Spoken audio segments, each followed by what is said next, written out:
مسلسلنا عبارة عن 700,000 بنت. أيوه، زي ما سمعتوا كده الرقم صح، 700,000 بيدخلوا في مسابقة ضد بعض، وكل ده عشان يفوزوا بقلب أوسم 4 أمراء في البلد. فيا ترى مين بنت المحظوظة واللي أمها دعيالها هتقدر تكسب وتتجوز واحد من الأمراء دول؟ ده بقى اللي احنا هنعرفه في الملخص بتاعنا. ومش محتاجة أقول لكم إن الأمراء دول عبارة عن كريم كراميل وحلويات كده. وعشان ما اطولش عليكم بليز قبل ما نبدأ حطوا لايك للفيديو ووصلوا ل10,000 لايك، وما تكسلوش يا حبايبي بليز لأن الريتش الفترة دي واقع. وكمان اشتركوا في القناة واكتبوا رأيكم تحت في التعليقات والمسلسلات اللي انتوا عايزينها، ويلا نشوف الملخص. قصتنا بتبدأ مع بطلتنا موجي، واللي بتبقى طالبة في ثانوي وفي نفس الوقت قائدة فريق تشجيع مدرستها. وموجي بتبقى على طول بنت مشرقة ومتفائلة، ولكنها فاشلة ومش بتذاكر، وده لأن كل تركيزها مع الفريق. وكمان أكبر حاجة شغلة تفكيرها هو إعجابها بأمير من الأمراء ال4، واللي بيبقى اسمه تاي، واللي بيبقى شاب وسيم وغني جدا، وموجي هتموت وتوعده. وبيبقى من أهم مبادئها في الحياة: أذاكر وأتعب ليه؟ ما اتجوز راجل غني يعيشني عيشة كويسة واصرف فلوسه براحتي. وفجأة بتلاقي في الجريدة إعلان عن مسابقة، واللي هتكسب فيها ممكن يبقى لها فرصة تتجوز حد من الأمراء ال4. فموجي بتفرح، وقبل ما تدخل كود المسابقة صحابها الجدعان بيزقها على الأرض وبيدخلوا هما الكود. بس موجي مش بتستسلم، فبتجيب مجلة تانية وبتشارك في المسابقة. ولما بتخلص المدرسة بتروح لأهلها مبسوطة، وبيبقى أهلها عندهم مخبز وهي أحيانا بتساعدهم. وبعدها بتطلع أوضتها، وعشان هي معجبة أصيلة بنلاحظ إن الأوضة كلها صور تاي. المهم إنها بتمسك استمارات المسابقة وبتكتب الهدف من مشاركتها، مبدأها اللي أنا قلتلكوا عليه في الأول. وتاني يوم بتروح تتدرب مع الفريق، وبتبقى واثقة إن الفقر عارف ناسه وإنها مستحيل تتقبل، ولكن بتحصل المعجزة وبيقبلوها، فبتفرح وصحابها بيشجعوها. والنهاردة بيبقى أول يوم في التصفيات، وبنعرف إن المسابقة دي معروضة على التلفزيون، وعشان كده الصحافة بتيجي من بدري عشان تستقبل الأمراء ال4، واللي بيكونوا ريكو وريو وهارو. وفي الآخر بيوصل تاي أشهر واحد فيهم، وبيبقى خاطف قلوب البنات كلهم. وبيدخل الأمراء يجهزوا، بينما موجي بتوصل وبتتصدم إن كل البنات لابسين فساتين نظيفة، إنما هي جاية بلبس عادي. وبيتريق عليها طبعا البنات اللي موجودين. وبنعرف إن من أصل 700,000 اتأهل بس 77 بطريقة عشوائية. المهم إن بنتنا مش بتهتم بنظراتهم، وبتروح لأهم مكان في الحفلة ألا وهو البوفيه، وبتقعد تاكل بكل تفاصيل وبتفضحنا. والمصيبة إن الكاميرات بتصورها والأمراء شايفينها من جوه وبيضحكوا، ومش بتتهد إلا لما بتلاقي الكاميرا بتقرب عليها، فبتمثل قال إنها كيوت، وبتروح تقعد على ترابيزة تانية وبتكمل أكل عادي. وبعدها الأمراء بيدخلوا وبتبدأ تصفيات المرحلة دي، وبيبقى هارو هو المسؤول عن اختيار أرقام بطريقة عشوائية. وطبعا البنات صاحبة الأرقام هما اللي هيتأهلوا، والمفروض العدد يبقى 10 بس. وبنتنا موجي طبعا بتقعد تدعي إنها تكون منهم، وللأسف بيعدي 9 أرقام ولسه ما اختاروهاش، فبتدعي أكتر، ومن حظها الحلو إنها بتبقى الرقم العاشر. وطبعا بتبقى طايرة من السعادة، ولكن في أرض الواقع بتطير في حمام السباحة، وده لأن واحدة من البنات بتتغاظ منها وبتوقعها. وللأسف بنتنا مش بتعرف تعوم، وكانت هتغرق لولا ظهور واحد من الأمراء وبينقذها. وما بتكونش أصلا شافت وشه، ولكن بتبقى واثقة من جواها إن ده تاي، فبتجمع صاحباتها وبتحكي لهم قد إنه شهم وشجاع. وبعد شوية بتلاقي البرنامج اتذاع على التلفزيون، وبتتصدم لما بتعرف إن اللي أنقذها هو ريكو مش تاي. وصدمتها الكبرى لما بتعرف إن ريكو عمل لها تنفس صناعي عشان تفوق وهي ما كانتش عارفة. وعلى عكس المتوقع بتبقى موجي فرحانة، وكمان بتبدأ تفكر تسيب تاي وتركز مع ريكو. والمصيبة إن بتبقى في واحدة اسمها جوليا، ودي بتبقى صاحبة الأمراء من وهم صغيرين. ولما بتشوف فيديو ريكو بطلتنا بتتعصب لأنها بتحب ريكو، فبتجيب البلورة السحرية وبتقعد تسحر للبطل عشان تبعد عنه. وبعد شوية بتبدأ المرحلة التالتة من التصفيات، وكالعادة البنات متألقين بفساتينهم الجميلة، على عكس بنتنا موجي اللي محدش بيبقى طايقها منهم. وبيفضلوا يبصولها من فوق لتحت لحد لما المنظم بيدخل وبيعرفهم إن اللي هيتأهل منهم 3 بس، وإن الأمراء هم اللي هيختاروهم، فلازم يبهروهم. فكل شلة من البنات بتروح تلزق في أمير وبتقعد تعاكسه، بينما موجي بتروح لريكو وبتشكره عشان أنقذها، وبتفضل تبصله وعينها بتطلع فراشات وقلوب، فريكو بيلاحظ فبيعرفها إن التنفس ده كان حاجة إنسانية ومش قبلة عشان طموحاتها ما تعلاش. فبنتنا بتحاول تلم الباقي من كرامتها وبتقوله ما أنا عارفة، وبتروح تقعد مع هارو، وبنعرف إن أبوه صاحب أكبر محلات سوشي في البلد، ابعتلي طبق يا جدع. وبيبقى ما يعتبرش أمير حقيقي لأن عيلته لسه محدثة ثراء، وبيبقى شاب لطيف وبيعامل موجي باحترام، فقلبها بيرفرف، واضح كده إنها هايصة مع الأربعة. والدليل على كده إنها لما بتروح تقعد مع ريو قلبها بيرفرف ناحيته هو كمان، في ايه بقى ما تلم نفسك. والصراحة بيبقى عندها حق، وده لأنه أكتر واحد كيوت ومحترم فيهم، وللأسف مش بتعرف تتكلم معاه عشان بيبقى فيه بنتين لازقين فيه، فبتروح لتاي وبتتصور معاه وبتقعد تسبله امسكوا بنتنا يا جماعة، ما شاء الله قلبها كوافير. وتاي بيعرفها انهم عملوا المسابقة عشان لازم يتجوزوا قبل سن ال25 بسبب مكانتهم الاجتماعية، وبيعرفها ان اكيد القدر هيجمعه بالبنت اللي هيحبها، وبيقولها ممكن تكون انتي.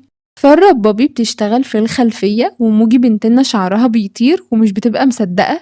وبيبدأ الجزء التاني من التصفيات واللي بيبقى عبارة عن مسابقة رقص مع الأمراء، ومش محتاجة أقولكوا إن كل البنات بيعرفوا يرقصوا ما عدا بنتنا الفاشلة موجي، واللي بتقع في إيد ريكو اللي ما بيرحمش، وبتبقى خايفة منه أصلا وكل شوية بتدوس على رجله.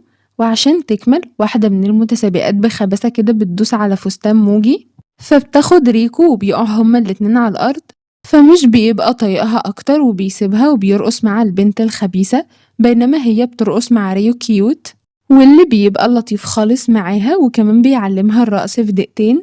وبعد لما بيخلصوا الأمراء بيختاروا 3 فعلا، وللأسف بنتنا موجي مش فيهم، والأمراء بيسألوا المنظم لاختاروا 3 بس مش 4، فبيعرفهم إن دي حاجة ليها علاقة بالمشاهدات وجذب الجمهور، بس بيبقى في سبب تاني هنعرفه قدام.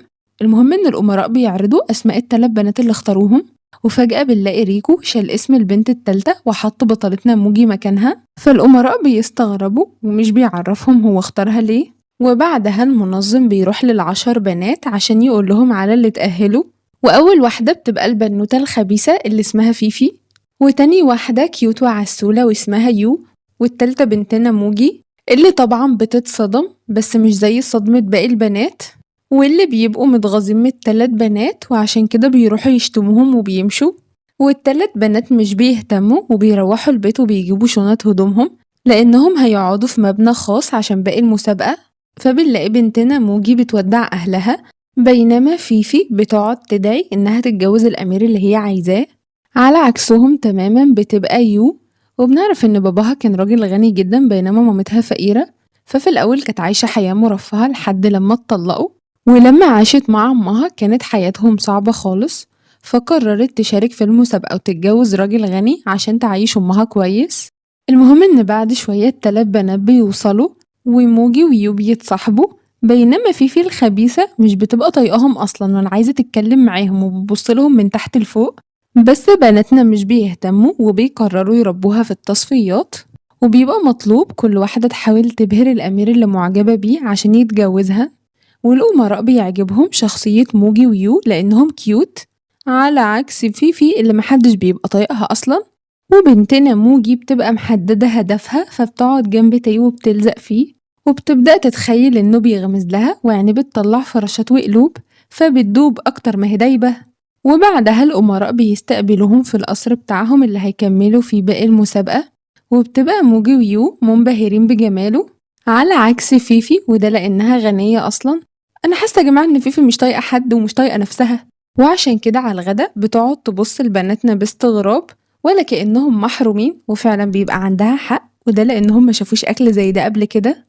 وبعدها المنظم بيجي يعرفهم إن المرحلة الجاية عبارة عن 3 مسابقات وهيبقى في مراكز، وأول مسابقة بتبقى عبارة عن امتحان قدرات، ومش محتاجة أقول إن بنتنا موجي بتشرفنا وبتنام على الورقة، ولما بتصحى بتقعد تشد في شعرها عشان مش عارفة تحل حاجة وبتبقى زي الساحرة الشريرة، وريكو بيضحك على شكلها وكمان لأنها طلعت المركز الثالث بينما في المركز الأول.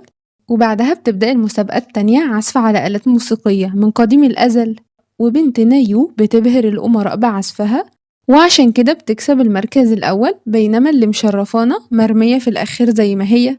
والمفروض المسابقة التالتة هتبقى بكرة، فالبنات بيطلعوا يناموا وبيبقوا في نفس الأوضة، وفيفي الخبيثة بتسألهم عن الأمير اللي معجبين بيه، فموجي بتعرفها إنها كانت مركزة في الأول مع تي، بس دلوقتي عينيها على ريكو، وبتقولها برضه إن عينيها زايغة فممكن أي واحد من الأربعة عادي. ويو بتبقى زي موجي بالظبط، مش فارق معاها أي حد من الأربعة وخلاص، على عكس فيفي اللي بتقولهم إنها عايزة أي حد ما عدا هارو ومش بتعرفهم السبب. بس أنا هقولكوا لأن هارو محدث ثراء وهي عايزة أمير حقيقي، وبتفضل تتريق على البنات وبتقولهم يا فقرا يا فلاحين، فبيزهقوا منها وبيتخانقوا معاها. وعشان كده تاني يوم بيقرروا يربوها ويتفوقوا عليها في المسابقة التالتة. وللأسف البداية بتبقى مع فيفي الخبيثة اللي بطنها بتوجعها وبتتوتر، وبيبقى الموضوع ده عندها من زمان بسبب صحابها اللي بيتنمروا عليها لأنها محدثة ثراء وكانوا عايزينها تسيب المدرسة، ولما ضربتهم المدرسة زعقت لها، فالموضوع ده أثر فيها، وعشان كده هي عايزة تتجوز أي أمير ما عدا هارو. المهم إن دلوقتي بتتماسك وبتستعرض مهاراتها واللي هي تزيين الفستان بالورود، وجيس وات أكتر واحد بينبهر بيها هو هارو. وبعدها بيجي الدور على يو، واللي بتستعرض مهاراتها في المكياج وبتبقى محترفة جدا، ولما بتخلص بتخلي فيفي وموجي يداروها لأنها مجهزة مفاجأة، فبتغير وبتلبس فستان أبيض وبتبقى طالعة كيوت شبه الأميرات بالظبط، والكل بينبهر بيها، بس أكتر واحد هو ريو اللي بيبان عليه إنه واقع على شوشته. وبعدها بيجي دور بنتنا موجي، فبنلاقيها جايبة فريق التشجيع بتاع مدرستها وبتعمل استعراض وبترقص، وبيفضل ريكو مركز معاها طول الاستعراض وبيبقى أكتر واحد مبهور بيها. وبعدها بتطلع النتيجة وأخيرا بنتنا بتشرفنا بجد فبتكسب المركز الأول. والصدمة الكبيرة لما المنظم بيجي يعرفهم إن في الآخر كلهم تعادل ويعتبروا المركز الأول، وكان الهدف الأساسي من المسابقات إنهم يعرفوا مواهبهم مش يقيموهم. وبعدها كل أمير بيطلع يقول لهم رأيه، والبداية مع تاي اللي بيقول لفيفي إنها اتحسنت وبيغمز لها، بينما هارو بيعرف يو إنها كيوت خالص وجميلة قوي في الميك اب، وريكو أخيرا بيقول كلمة حلوة لبنتنا فبيعرفها إن الاستعراض كان جامد. فالأمراء بيستغربوا تحوله، ولما بيبقوا لوحدهم تاي بيسأله هو اختار موجي عشان معجب بيها، فريكو بيقوله مستحيل، دي آخر واحدة أنا ممكن أبصلها، فبيعرفوا إنه شاف استمارتها وقرا هدفها الرائع في الحياة فجابها هنا عشان يضحك عليها ويتسلى. وتاني يوم لما ريكو بيلاقيها جاية تتدرب على الجري معاه مش بيبقى طايقها، فبيحاول يسبقها عشان ما تحصلوش، لحد ما بنتنا موجي يا عيني بتتعب وبتقع، فابننا الحنين بيجي يقومها واخدة بس بسكوتية، وكمان موجي بتبدأ تنخ وهي أصلا واقعة.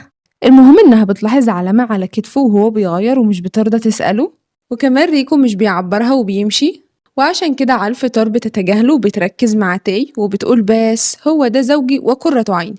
ولما بتعرف إنهم هيكملوا تصوير المسابقة في منطقة فيها جليد بتفرح هي ويو عشان ما جربوش الأجواء دي قبل كده على عكس فيفي، وبتفضل عايشة في دور البنت الأرستقراطية وشايفاهم فلاحين.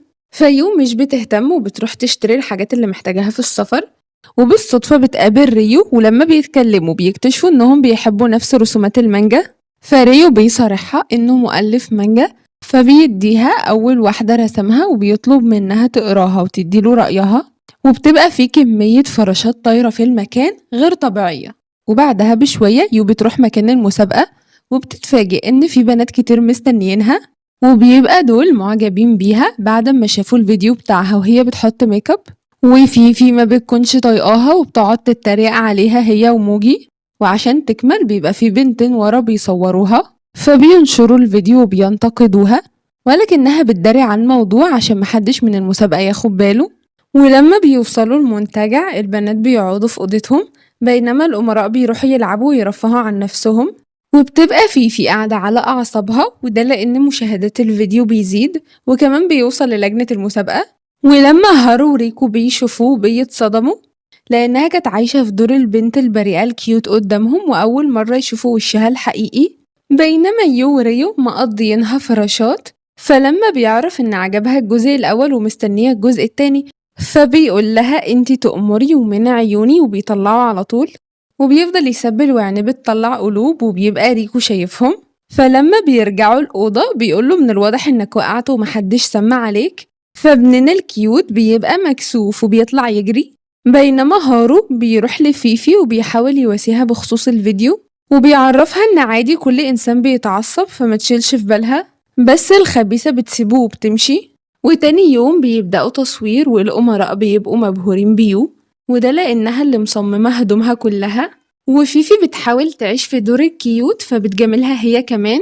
فريكو بيقول لها بطلي تمثيل، وده لأن أنا شفت الفيديو وعرفت حقيقتك يا خبيثة، بينما هارو بيفضل جنبها يا ابني انت خسارة فيها. والمصيبة إن قلبها بيبدأ يدق ناحيته فبتقوله لا لا كله لا ده. بينما بقى بنتنا موجي اللي مشرفانا بتبقى الوحيدة اللي فاشلة في التزلج، ولكن بتقرر تاخد الخطوة اللي بتبقى خطوة سودا ومهببة على دماغها، وده لأنها كانت هتلبس في شجرة لولا إن ريكو بينقذها على آخر لحظة. هما أخدين نفس مشهد حرية البحر الأزرق بالظبط، بس عمرنا ما هنقول كده. المهم إن ريكو بيمسح دموع موجي والتلج اللي على راسها، ولكن بعد ثانيتين بيتحول وبيقول لها يا غبية وبيمشي. فبيجي تاي الحنين عشان يطمن عليها وبيبدأ يغير، وده لأن عينها على ريكو، وريكو هو كمان بتبقى عينه عليها، شكل السنارة غمزت ولا ايه، وبيفضل يركز معاها وهي بتتدرب على التزلج وبيبقى هارو بيساعدها. وبعد شوية يو بتتصدم لما بتعرف إن مامتها عملت حادثة وفي المستشفى، فالمنظم بيعرفها إنها لو مشيت دلوقتي مش هتعرف ترجع بكرة في ميعاد التصوير وممكن يستبدلوها ببنت تانية، ولكن ريكو بيشجعها عشان تشوف مامتها لأنها أهم، وكمان بينادي على ريو عشان يوصلها، فعلا هما دول الصحاب التمام. ولما بيوصلوا عند القطر يو بتودعه وبتعرفوا إنها هتيجي بكرة في الميعاد عشان خاطر عيونه، فريو بيتثبت أكتر وفعلا تاني يوم بتيجي في الميعاد وبتعرفهم إن أمها بقت كويسة وبتشكرهم كلهم. ولما بيبدأوا تصوير فيفي بتبقى غيرانة، وده لأن موجي واقفة مع هارو، فبتقول لنفسها اجمدي يا بت وبتقرر تلعب على ريكو، فبتمثل إنها وقعت وبتطلب منه يساعدها.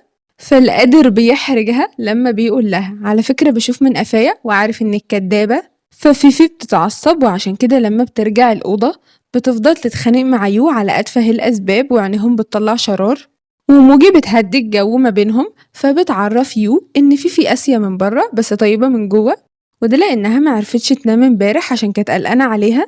فيفي شكلها اتهكرت ولا ايه. المهم إن يو بتتأثر فبتقعد تهزر مع فيفي، بينما موجي بتتمشى في الفندق وبتقابل تاي اللي بيعرض عليها تخرج معاه في موعد، وطبعا بنتنا بتبقى طايرة من الفرحة. وبعدها تاي بيقعد مع الأمراء في الساونا، والأمراء بيشتكوا لأنهم مضطرين يمسكوا شركات أهلهم اللي تقدر بمليارات، فعلا حياة صعبة ربنا يكتبها علينا. وبعدها بيطلعوا على البسين وبيتكلموا إنهم عايزين يعيشوا شبه موظفين الشركات، بينما ريكو بيبقى عايز يطلع دكتور عشان يعالج المرضى. وأنا عايزة أقول للأمراء اتوكسوا، سواء دول أو دول احنا هنا متكحرتين وبنكح تراب فخليكوا مكانكم. وأخيرا الدنيا بتضحك لريو، وده لأن مجلة مانجا مشهورة بتتصل بيه وبتعرفه إنها هتنشر رسوماته، وبتبقى يول أصيلة هي اللي ورتهم رسمه. فريو بيروح يقابلها وبيشكرها وبيقضوها رومانسية وفراشات، بينما فيفي واقفة لهم شبه الغراب وبتراقبهم من بعيد وبتسمع كل حاجة، فبتتسحب للأوضة وبتستغل إن محدش من البنات هناك، فبتطلع رسومات المانجا وبتضحك ضحكة شريرة. وفجأة بتلاقي موجي طالعة من الحمام وبتخضها بالماسك اللي عاملاه، ففيفي بترتبك بس بتخبي الرسومات. ولما يو بتوصل موجي بتطلب منها تظبطها لأنها خارجة في موعد مع تاي، ولما بتروح تقابله بتبقى زي القمر فعلا، تسلم ايدك يا يو. وبتبدأ بقى بنتنا تتدلع عليه فبيقول لها ريحي نفسك، أنا عارف إن انتي وال700,000 شاركتوا في المسابقة عشان فلوسنا، وإن احنا لو كنا فقراء محدش كان بصلنا. فموجي بتقوله لأ الفلوس مش كل حاجة، وبتعرفه إنها أعجبت بيه عشان شخصيته بس شكله كده هيطلع وغد. وبعد ثانية بترجع لطبيعتها وبتقول يا لهوي اللي أنا هببته، فبتعتذرله وبتطلع تجري. وبيبقى في 2 أجانب بيعكسوها وبيحاولوا يقربوا منها على دخلة ريكو اللي بيضربهم، وبيعرفهم إن دي حبيبته واللي هيبصلها هيعمل معاه الصح، فبيقلبوا كتاكيت وبيجروا. بينما ريكو بيقلب كيوت فبيشيل موجي على ظهره عشان بتبقى خايفة. والمصيبة إن تاي بيبقى شايفهم وغيران. ونروح لفيفي اللي بتبقى قاعدة متغاظة وحاسة إن الأمراء بيضيعوا منها، خصوصا إنها شافت يو مع ريو، وبتبقى عارفة إن بطلتنا دلوقتي مع تاي، فبتقرر تلعب على ريكو واللي سبحان الله بيعدي قدامها، فبتشكره عشان هزقها وبتعرفه إن بسبب كده بقت شخص كويس. فطبعا مش بيصدقها وبيعرفها إنها واحدة معدومة كرامة وبيمشي. وبيبقى هارو سامعهم فبيحاول يواسيها، فبتهزقه وبتقوله ما تنساش نفسك يا محدث الثراء انت، اسم الله عليكي يا اختي ما اللي بيته من ازاز ما يحدفش الناس بالطوب. وهارو ابننا البسكوتية بيتضايق منها وبيقرر ما يكلمهاش تاني، بينما بناتنا الحلوين قاعدين بيستجموا في مسبح مليان تفاح. وبطلتنا بتحكي ليو عن ريكو وقد ايه ان هو جنتل معاها وبينقذها كل مرة، فبتقول لها عادي اي راجل محترم هيعمل كده، انتي لازم تتقلي وما تبقيش خفيفة عشان يجري وراكي. فبنتنا بتقتنع ولما بيرجعوا الأوضة بيتصدموا وبيشوفوا فيفي وهي بتقرا في المانجا، فيو بتزعق لها وبتطلب منها ما تقربش من حاجتها تاني. وتاني يوم بيكملوا تصوير وبيبقى المطلوب من كل بنوتة هتخرج مع أمير واحد بس في موعد، وبيدخلوا الأمراء وهم لابسين رؤوس حيوانات عشان البنات يختاروا. وللأسف البداية بتبقى مع فيفي اللي بتقعد تلف حواليهم ومش بتبقى عايزة تختار هارو، ومن حظها بتختار الزرافة واللي بتطلع ريو. فيو طبعا بتزعل ولما بيجي عليها الدور بتختار الضفدع اللي بيبقى هارو، وبيبقى من الأحسن إن كل واحد يبدل مع التاني، بس ده مستحيل يحصل لأن فيفي مكلبشة في ريو ومش عايزة تسيبه. ومش بيبقى فاضل إلا بنتنا موجي، وطبعا بقى احتاري واختاري ما بين تاي وريكو، ومن كتر حيرتها بتقع على الأرض والاتنين بيلحقوها. فإدارة المسابقة بتقول بس هنعمل مسابقة ما بين الرجالة واللي هيكسب فيهم هيخرج معاها.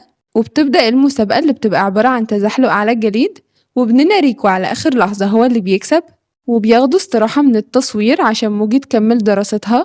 ولما بتوصل المدرسة بتلاقي صحابها اللي شافوا البرنامج مستغربين لأنها هتخرج مع ريكو مش تاي، فبيقولوا لها انتي بتحبي تاي ودايبة في غرامه ومعلقة صورته في الخزنة عندك. فبتقول لهم بس يا بنات أنا بحب تاي وبحب ريكو برضه. ما شاء الله عليها قلبها كوافير. المهم إن الموعد الأول بيبدأ مع فيفي وريو اللي بياخدها على قصر عيلته وكمان بيركبها عربيته الفخمة جدا، والبت من كتر الفلوس بتتوتر فبتوقع الشاي على هدومها. فابننا الكيوت بياخدها على أشهر محل هدوم وبيجيب لها فستان على حسابه، وبعدها بياخدها على مطعم غالي واللي بيبقى مليان جدا، ولكن لما بيعرفوا إن ريو جاي بيجهزوا له ترابيزة في ثانية.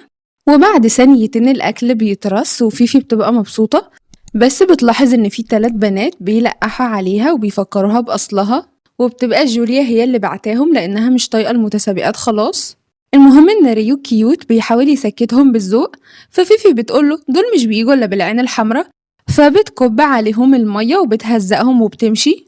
فريو بيروح وراها وبيحاول يواسيها، وبما إنها دبش بتغلط في الكلام وبتتريق على المانجا بتاعته. وطبعا ابننا ريو الحساس بيزعل من كلامها بس مش بيرد عليها وبيمشي. وجوليا بتبقى شايفة كل ده في الكاميرات وفرحانة. وبيبدأ الموعد التاني مع يو هارو اللي بيفضلها محل أبوه وبيقف يطبخ لها سوشي بنفسه، وبعدها بياخدها لاسطبل الخيل بتاعهم وبيخليها تركب الحصان المفضل بتاعه. وطبعا يو بتبقى طايرة من السعادة، ولكن وهم راجعين بتلاقي ست عجوزة تعبانة فبتطلب من هارو يوقف ويركبها معاهم وياخدها على المستشفى. فالباشا بيرفض بحجة انه مش عايز العربية تتوسخ، فبتعرفه انها اتصدمت فيه وانه واحد واخد، وبعد ما بتهزقه بتنزل تساعد الست. وللأسف كده تاني موعد فشل برضه وجوليا بتبقى مبسوطة. وبيبدأ الموعد التالت مع بطلتنا اللي رجعت خلاص وريكو، وبتبقى هي اللي عازماه فبتاخده على محل شعبي وبيقفوا في الطابور زي باقي الناس عادي وكمان بيقعدوا يتصوروا. ولما بيدخلوا جوه بيطبخوا لنفسهم، ولما ريكو بيدوق الأكل بيتبسط لأن أول مرة يجربه. وبعدها بتاخده على الملاهي ولما بيركبوا المرجحة بتقعد تصوت في ودنه، وابننا الأصيل بيستحملها وعشان كده لما بينزلوا بتديله من المخبوزات اللي أمها عاملاها. ولما ريكو بيعرفها إن هو اللي اختارها عشان تكمل في المسابقة عينيها بتلمع وبتقول بس هو ده زوجي وقرة عيني.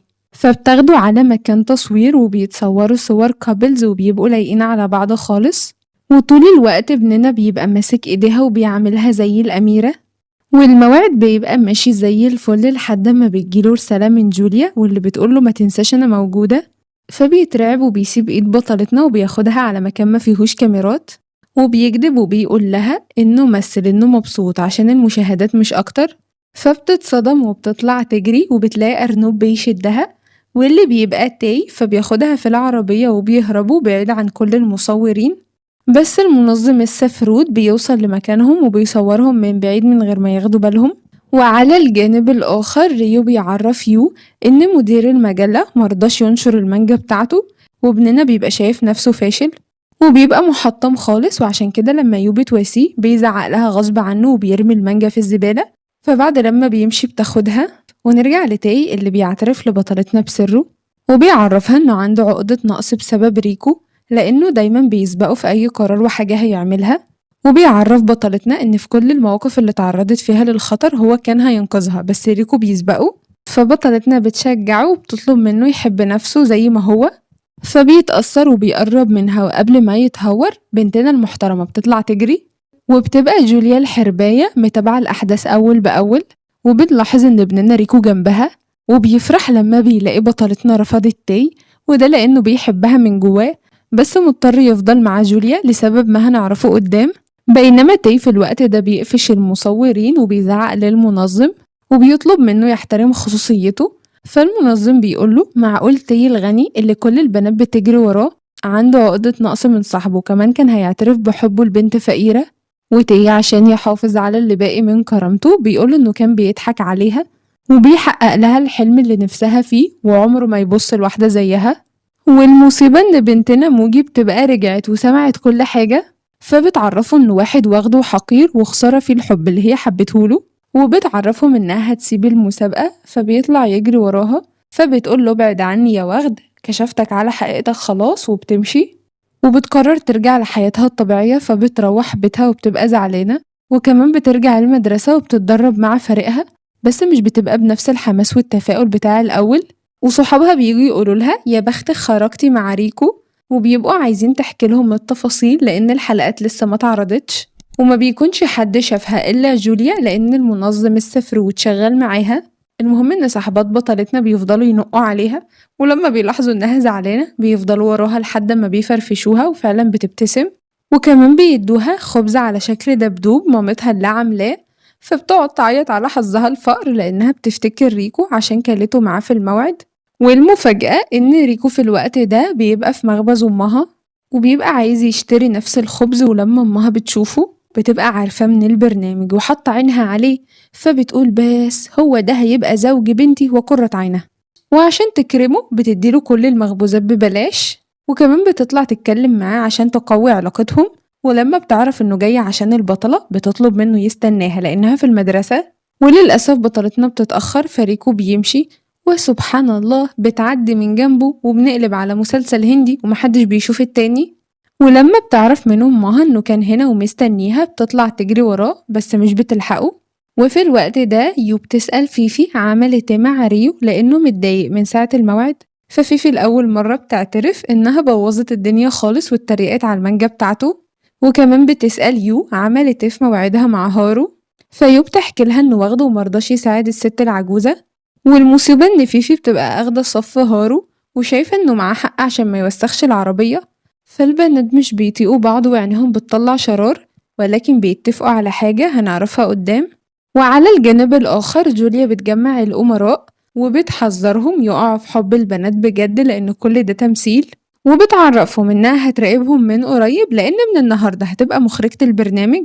وبعد لما بتمشي الأمراء بيبقوا شايفين إنهم غلطوا في حق البنات ولازم يعتذر لهم.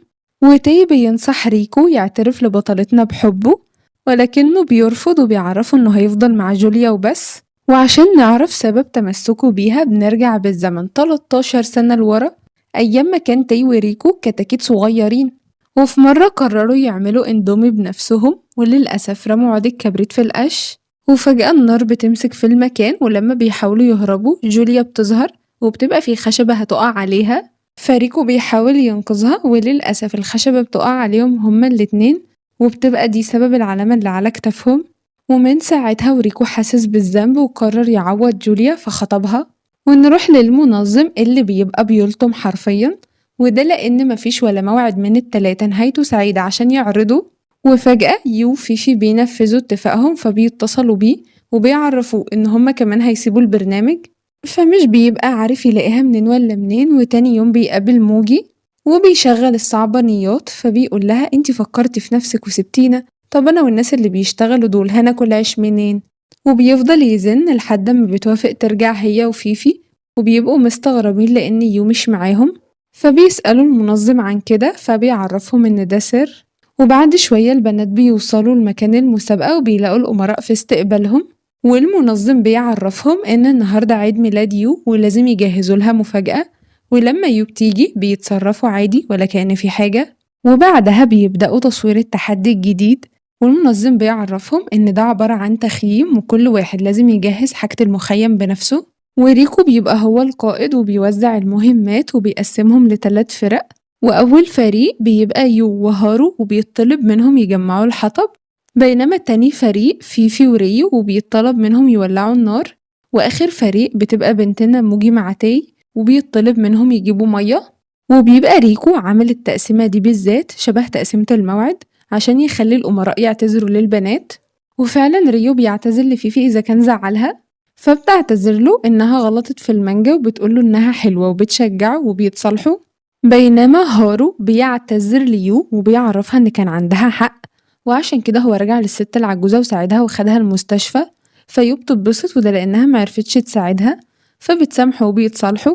بينما ابننا تاي بيبقى خجول لأول مرة ومش بيعرف يتكلم مع موجي ومش بيصالحها.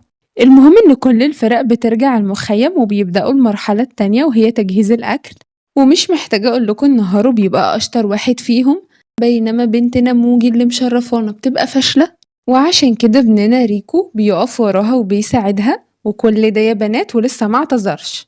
وطبعا تاي واقف غيران، بينما ريو المنحوس بيبقى مطلوب منه يعمل تورتة عيد ميلاد يو من غير ما تاخد بالها، بس ده يحصل ازاي وهي كل شوية تنادي عليه، ولكن ابننا الجامد بيقدر انه يغفلها وبيعملها، وبالليل بيدخل عليها بالتورتة والكل بيغنوا، فبتتفاجئ وبتتبسط وبتكتشف ان كل الاكل اللي عملوه كان عشان عيد الميلاد، وبتستغل ان كلهم بياكلوا وبتستفرد بريو، فبتشكره على اللي عمله فبيعتذر لها على تصرفه معاها آخر مرة وبيتصالحوا، والبنات بيبقوا مبسوطين، بينما ريكو وتاي بيحسوا بالذنب لأنهم بيخدعوهم، فبيقولوا للبنات على الحقيقة وبيعرفوهم إن البرنامج ده فعلا عبارة عن تمثيل، والمفروض هما ما يرتبطوش بحد فيهم، وبيبقى الهدف الحقيقي تزويد شهرة الأمراء، وده لأنهم هيمسكوا شركات أهلهم ومحتاجين يبقى عندهم سمعة كويسة ما بين الناس.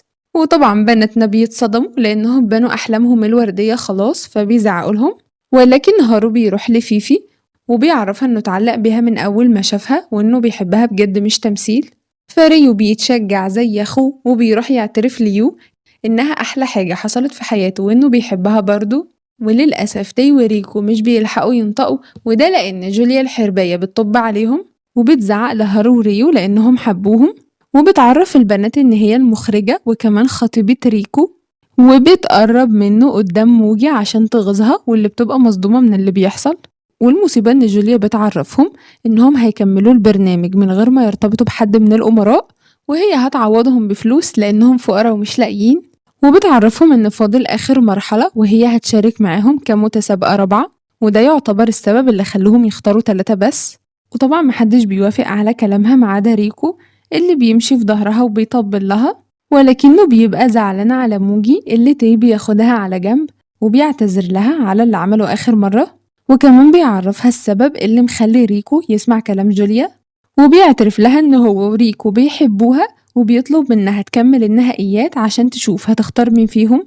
وتاني يوم بنشوف البنات وكل واحدة ماسكة شنطة هدومها وبيتمشوا على الشط وبيفكروا يشاركوا فعلا ولا لأ، فيو بتقرر إنها تشارك عشان خاطر ريو لأنها واثقة في مشاعره، وفيفي هي كمان بتشارك عشان هارو، بينما موجي بتبقى محتارة فبتحكي للبنات على اللي تاي قالهولها امبارح وكمان قصة جوليا وريكو، وبتعرفهم إن تاي اعترف لها بحبه بس هي عايزة ريكو، وده طبعا مستحيل يحصل لأنه مش هيسيب جوليا الغنية ويبصلها، وبتبقى بطلتنا زعلانة وبتعيط فالبنات بيواسوها، بينما تاي بيلعب ماتش بوكس ضد ريكو اللي بيكسبه كالعادة زي كل حاجة، وبالرغم من كده تاي بيعرفه إن هو أحسن منه لأنه بيعترف بهزيمته وبيتقبلها، على عكسه هو اللي بيحب موجي ومش عايز يعترف لها. وبيفضل يسخن فيه عشان يعترف بالحقيقة، بس ده بيتمسك بجوليا. ونروح لموجي اللي بتبقى هادت خلاص وبتقعد تاكل من مخبوزات أمها واللي بتبقى على شكل دب، فبتفتكر ريكو ومواعيدهم، وعشان كده بتعرف البنات إنها قررت تشارك ومش هتتنازل عن ريكو أبدا. فبيجروا على مكان المسابقة وبيبقوا متأخرين، ولكن لما بيشوفوا المنظم بيبقوا متغاظين منه فبيضربوه بالبوكس في نفس الوقت وبيسيبوه وبيطلعوا يجهزوا لأن العرض الأخير بيبقى بس مباشر. وبناتنا وجوليا بيبقوا لابسين فساتين تحفة وكل واحدة أحلى من التانية، وبيبقى المفروض كل واحدة هتختار أمير وتعترف له بحبها، وهو بقى يا يقبل يا يرفض. والبداية بتبقى مع فيفي اللي بتتوتر بسبب جوليا الحربية، ولكن بناتنا بيشجعوها فبتمشي بكل ثقة وبتروح لهارو وبتعتذر له على كل اللي عملته معاه، وبتعرفه إن أحن وأجمل راجل شافته وبتعترف له بحبها. فهارو بيعترف لها إنه بيحبها هو كمان، بس هيرتبطوا بعد 2 سنين، وده لأنه قرر يبقى مستقل ويفتح محلات سوشي لوحده. ففيفي بتوافق وبتعرفه إنها هتدعمه وبيبقى ده أول كابل. وبعدها بيجي دور يو اللي بتنادي على ريو البسكوتة وبتعرفه إن المانجا بتاعته تحفة وأكيد هيجي وقت وهيبقى مشهور والناس كلها بتستنى رسوماته، وبتمشي من غير ما تعترف له بحبها. فابننا بيجري وراها وبيحضنها وبيقول لها إنه مش هيعرف يكمل إلا لما هي تبقى معاه، وده لأنها أجمل وأحن أميرة شافتها عينيه وبيعترف لها بحبه. وطبعا يو بتتثبت إذا كانت إحنا من هنا وتثبتنا، المهم إنها بتوافق. وبيبقى دول القابل التاني. بعد كده بيجي دور موجي اللي بتختار ريكو، ولكن تاي بيطلب منها تستنى ثانية فبيروح لجوليا وبيعرفها إن هو اللي رمى عود الكبريت زمان وكان سبب كل اللي حصل مش ريكو، وإنه كمان كان جبان ومحاولش ينقذها، وبيترجاها تسيب ريكو في حاله وهو هيعوضها عن اللي حصل لها بسببه. وفجأة بنلاقي جوليا قامت وضربت ريكو بالقلم فالكل بيتخض، وبتعرفه إنها واحدة عندها كرامة وطالما هو مش بيحبها هي مش هتحبه، وده لأن زوجها المستقبلي لازم يكون راجل بيقدرها وهي رقم 1 في حياته. وبتعرف ريكو إن من النهاردة هم منفصلين، وبتروح تقعد جنب تاي في كورنر الحزانة المرفوضين. وتاي بيبقى عنده روح رياضية فبيشجع موجي، واللي بتعرف ريكو إنها حبته عشان كان بينقذها في كل المواقف الصعبة اللي مرت بيها، فبيعترف لها بحبه بس بيعرفها إن في مشكلة صغيرة، وهو إنه تخلى عن لقب عيلته وهيبدأ من الصفر، وأكيد وضعهم هيبقى صعب وهي مش هتحقق حلمها ولا هتلاقي فلوس تبعزقها. فبنتنا موجي الأصيلة بتقوله إنها موافقة بيه حتى لو كان شحات، وهتفضل وراه وتدعمه لحد ما يبني نفسه.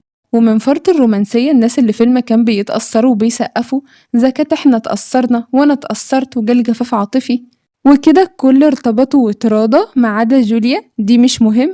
وتاي المسكين بيبقى لوحده وأنا مقبلش كده طبعا، فياريت يجي مصر وأنا هعمل عليه مسابقة وأبقى المخرجة وهخسر كل البنات واخده أنا شبه جوليا كده وهبقى الشريرة في رواية كلكم، بس هو يجي.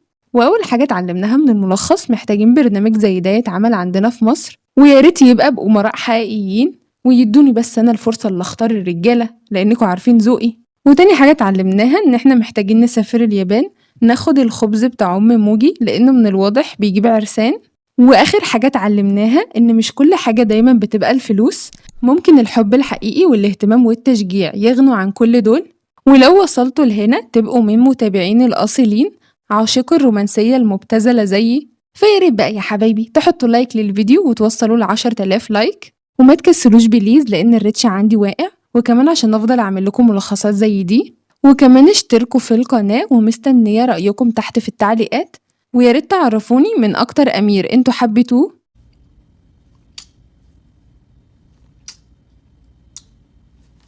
باي باي.